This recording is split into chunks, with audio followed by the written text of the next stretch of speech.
Welcome to The Explainer. Today we're going to dive into a pretty profound and, let's be honest, a kind of radical idea that you find at the heart of so many wisdom traditions. It's a concept that might just completely change how you look at your own struggles and anxieties. I know. When you first hear that, it might sound a little dismissive, right? Like it's just ignoring all the real pain and problems out there. But that's not it at all. This isn't a call to just give up. It's actually this incredible invitation to find a much deeper kind of freedom by, well, releasing our constant, exhausting grip on life. Just let that sink in for a second. We are so conditioned to believe that happiness comes from getting everything right, from fixing whatever's wrong. This idea, it just flips that whole script on its head. It challenges our most basic gut instincts about how to live. So yeah, let's explore it. Okay, so let's get into it. And to start, we really need to understand the prison we so often build for ourselves, day in and day out, without even realizing we're the ones holding the keys. So much of our suffering, from this point of view, really just boils down to two things we're doing all the time. First, there's holding. That's our desperate attempt to grab onto things, to make them solid and permanent. And then, at the same time, there's fixing. This deep-seated belief that whatever is happening right now is just flawed, and it's our job to repair it. And just look at the stuff we try to hold on to.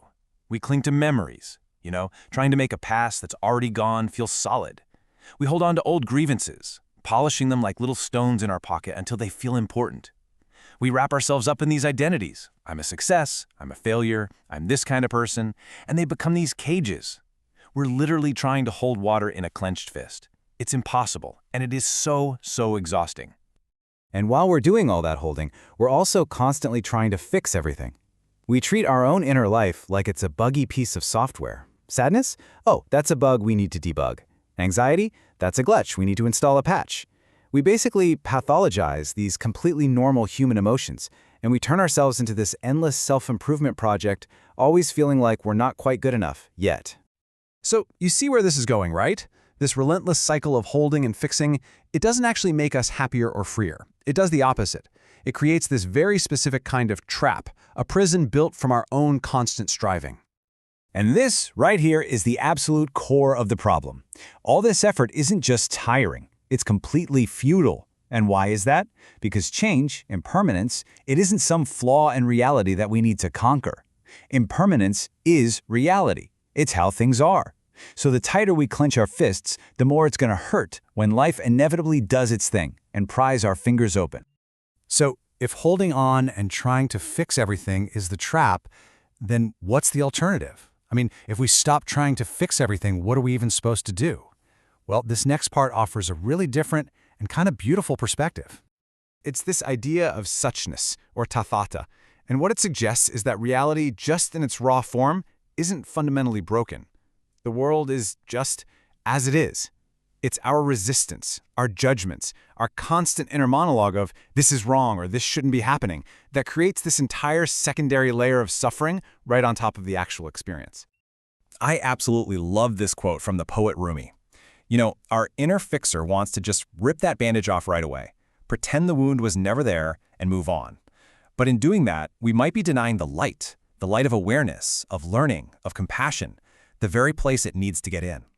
Sometimes the real healing happens just by looking, not by fixing. And this leads to such a brilliant metaphor. The idea that your awareness, the part of you that's experiencing everything, is never actually damaged by those experiences. Your thoughts, your emotions, even your pain. They're like storms passing through the sky. The sky isn't broken by the storm, is it? No, it's just the vast open space that holds it all. Okay, so this all sounds great in theory, but how do we actually do it? How do we take this profound philosophy and turn it into a real, tangible, everyday practice? Let's look at how we can actually start to let go. It really starts with these 4 steps. First, you just notice the impulse. You feel that clench in your stomach when you want to control something or fix somebody. Second, you create a pause. Just for a second, instead of reacting on autopilot, you just stop. Third, you actually let yourself feel the raw sensation underneath that urge. What is it really? Is it fear, insecurity? And then finally, fourth, you respond from that place of clear-eyed awareness, not from that knee-jerk compulsion. See, this isn't about being passive. It's a super powerful shift from reacting to responding. Ultimately, the goal here isn't to get better at controlling your experience. It's to become the open, welcoming space in which your experience can just unfold. It's a huge shift from trying to manipulate life to simply being in an intimate relationship with it. And what's wild is that when we start to practice this, even in really small ways, it totally changes how we engage with everything. It's like shifting from living your whole life with a clenched fist to finally living with an open hand. And here's the amazing paradox. Letting go doesn't mean you detach from life. In fact, it means you can be more involved, more present, because you're not carrying the heavy burden of trying to force a specific outcome all the time. And just think about how this changes our relationships. Love can flow so much more freely because it's no longer this project of capture and possession. You can care so deeply, so completely, without that anxious, constant need to manage or control the other person. And when we finally give up the impossible job of trying to fix a broken world, we get to see it for what it is, in all of its terrible and beautiful and majestic completeness. We can finally be with its joy and its pain without getting completely crushed by either one. And here it is, the great, beautiful paradox at the very heart of this whole idea. It turns out that when we finally stop struggling, when we let go, we discover we are already being supported. We were already being held by life itself. We don't need to fight so hard. So we'll just leave you with that question to think about. If you truly, deeply believed that you didn't need to hold on so tight, that there was nothing fundamentally broken about you that needed fixing, what's the first grip you would release? What burden would you finally set down? Thanks for joining us for this explainer.